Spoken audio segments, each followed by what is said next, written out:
ओम श्री परमात्मने नमः। सभी सत्संगियों का स्वागत है, अभिनंदन है, उनका वंदन है। इस सत्संग प्रसंग में गोपाल भट्ट जी की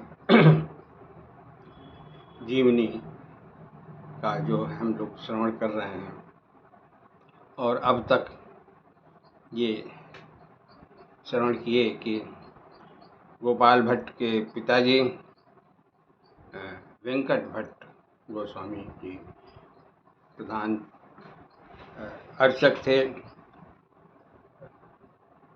रंगनाथ मंदिर के, और सुबह शाम उनका कार्य था भगवान का पूजन आरती करना। और इसके आगे की जो कथा है वो इस प्रकार है कि जब उनके पुत्र गोपाल भट्ट जी चलने फिरने लायक हुए तो अक्सर अपने पिता के साथ आरती के कार्यक्रम में, भगवान के पूजन के कार्यक्रम में आ जाते थे। इस प्रकार उनका संस्कार जो है वैष्णव लोगों का जो होता है उस तरह से संस्कार पड़ गया और उनमें भक्ति भाव जो है शुरू से ही जागृत हो गई।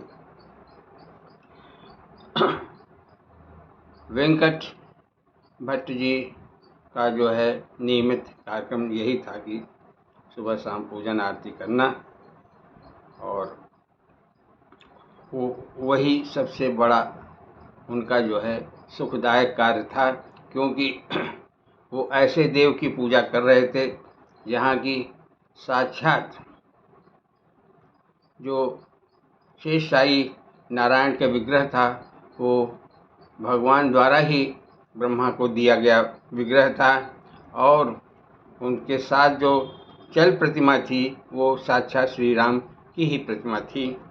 इसलिए इस भाव के साथ इस चीज़ को स्मरण करके वो अपने को और भाग्यशाली मानते थे और उनको इस कार्य में बहुत आनंद आता था। इस तरह से जब लगभग 11 वर्ष के गोपाल भट्ट हो गए तो एक बार वहाँ उस मंदिर में चैतन्य महाप्रभु का आगमन हुआ। चैतन्य महाप्रभु जब उस मंदिर में आए तो उस समय आरती चल रही थी, और आरती जब चल रही तो चैतन्य महाप्रभु तो वैसे ही भक्ति के पूरे अवतार थे, भगवान कृष्ण का ही स्वरूप माना जाता है उनको, और भक्ति रस के एक तरह से प्रणेता, इस कलयुग में प्रणेता थे। मंदिर में जब आरती देखे और सामने रंगनाथ जी का विग्रह देखे कि शेष शाही पर भी विराजमान है, वो अपना जो है अपना भजन शुरू कर दिए, और केवल भजन ही नहीं, वो नृत्य भी वहीं करने लगे। अब आरती चल रही थी, आरती में लोग जो है आरती कर रहे थे, उनके कान में जब महाप्रभु के शब्द पहुँचे तो उन्हें अजीब दिव्य आनंद की अनुभूति हुई। और आरती करते करते जब वो घूमे और महाप्रभु को देखे तो सोचने लगे कि अरे यहाँ संत तो बहुत आते हैं, ये विचित्र संत है, इसको देखते ही दिव्य अनुभूति हो रही है, दिव्य आनंद आ रहा है। खैर, आरती का कार्यक्रम जो है चलता रहा, और आरती का कार्यक्रम जब समाप्त हुआ, विश्राम हुआ, तो वेंकट भट्ट जी जो प्रधान वो थे, वो हर एक संत का जो भी आते थे उनका स्वागत करते थे। भगवान रंगनाथ जी की जो है प्रसाद तो सबको बंटता था, लेकिन वो माला भी पहनाते थे। और माला पहनाने के पूर्व वो तो चैतन्य महाप्रभु तो कीर्तन और नृत्य में मगन थे, तो प्रतीक्षा करने लगे कि ये इनका भजन और नृत्य कार्यक्रम जो विश्राम पावे तो हम जो है इनको माला पहनाएं। लेकिन उस समय उतनी देर में क्या देखते हैं कि चैतन्य महाप्रभु कभी को देखते देखते लगे कि अरे ये तो कृष्ण भगवान नृत्य कर रहे हैं, और फिर कभी लगे कि ये तो खुद जो है नारायण, शेषशाही नारायण की तरह इनका रूप हो गया। जब वो शेषशाही नारायण को देखे तो लगे कि वहाँ जो है गौरांग प्रभु, चैतन्य महाप्रभु लेटे हुए हैं। इस तरह की उनको अनुभूत होने लगी और बड़ा रोमांच होने लगा, और वो एकदम जो है पहुँच गए गौरांग हरि के पास, चैतन्य प्रभु के पास, और जो है प्रतीक्षा करने लगे कि कैसे मैं उनको जो है जयमाल पहनाऊं। जब उनका भजन का विश्राम हुआ, जब और नृत्य भी शांत हुआ, तब जो है उन्होंने जो है जल्दी से माला पहनाई वेंकट भट्ट जी ने, और प्रसाद दिया और पूछा कि प्रभु आप अपना परिचय दें, कहाँ से आए। तो चैतन्य महाप्रभु के साथ उन्हीं के क्षेत्र, नदिया क्षेत्र से साथ में आए थे कृष्णदास जी। तो उन्होंने पूरा परिचय दिया कि ये जो हैं अब संन्यास ग्रहण कर लिए हैं। संन्यास के ग्रहण करने के पूर्व वहीं नदिया क्षेत्र में भजन कीर्तन हम लोग करते थे इनके साथ, और कालांतर में इन्होंने जो है संन्यास ग्रहण किया। संन्यास ग्रहण करने के उपरांत जो ये दक्षिण में यहाँ घूमने, भ्रमण करने आए। तो वेंकट भट्ट जी बहुत प्रसन्न हुए और कहे ये तो बड़ी कृपा हम लोगों पर थी कि इतने जो है दिव्य पुरुष के दर्शन हुए।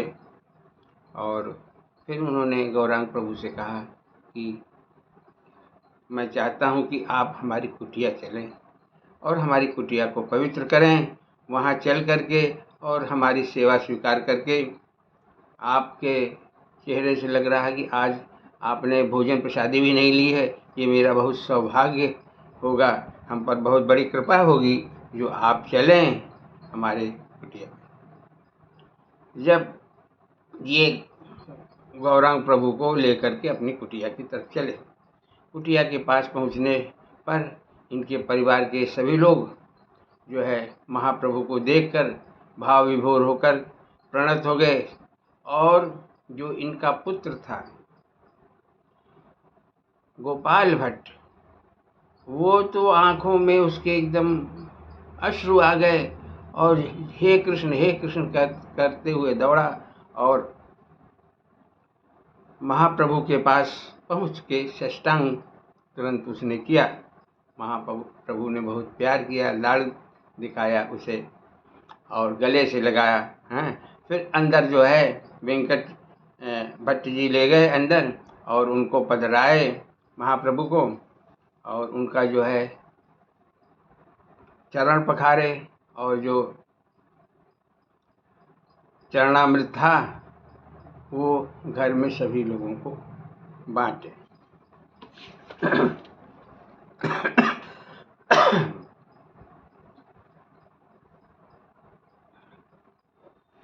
सभी लोगों को बांटे और जो बचा हुआ जो चरणामृत था वो गोपाल भट्टी पूरा पी गए। इस विषय में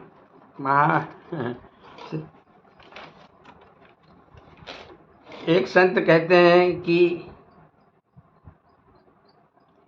ये गोपाल भट्ट पहले गौर वर्ण नहीं थे। वो अपने भाषा में कहते हैं कि गोपाल भइल सुंदर जब चरणामृत पियल। जब उसने गोपाल ने चरणामृत पिया तो वो सुंदर हो गया।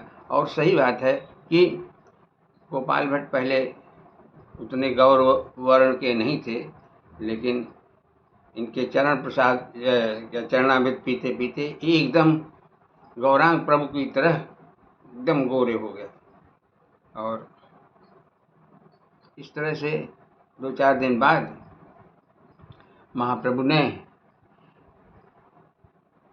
वेंकट जी से कहा कि अब मैं जाना चाहता हूँ, थोड़ा और भ्रमण करना।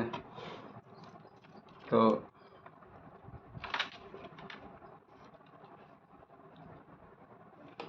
हमको हमको अब आप जाने दीजिए।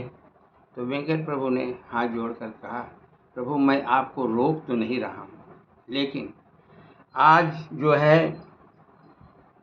आषाढ़ शुक्ल की एकादशी है, और आपको मालूम ही है कि एकादशी, इस आषाढ़ शुक्ल की एकादशी को संत और सन्यासी किसी पवित्र तीर्थ में रुक करके 4 मास जो है कीर्तन भजन करते हैं।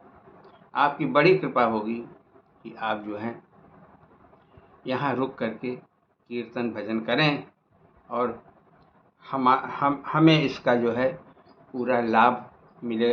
ये सौभाग्य मुझे जो है मिले तो और अच्छा हो। तो गौरांग प्रभु मुस्कुराए और उनकी बात मान लिए। इसी स्थान पर मैं सत्संग को विराम देता हूँ। कल से नवरात्र प्रारंभ हो रहा है, और नवरात्र में समय का ज़रूर अभाव रहेगा। तो इस तरह से पूरा भगवत भक्तों की चर्चा के स्थान पर हो सकता है केवल भजन कीर्तन ही जो है के रूप में सत्संग किया जाए। उसके लिए मैं क्षमा चाहता हूँ। बोलिए भक्त और भगवान की जय।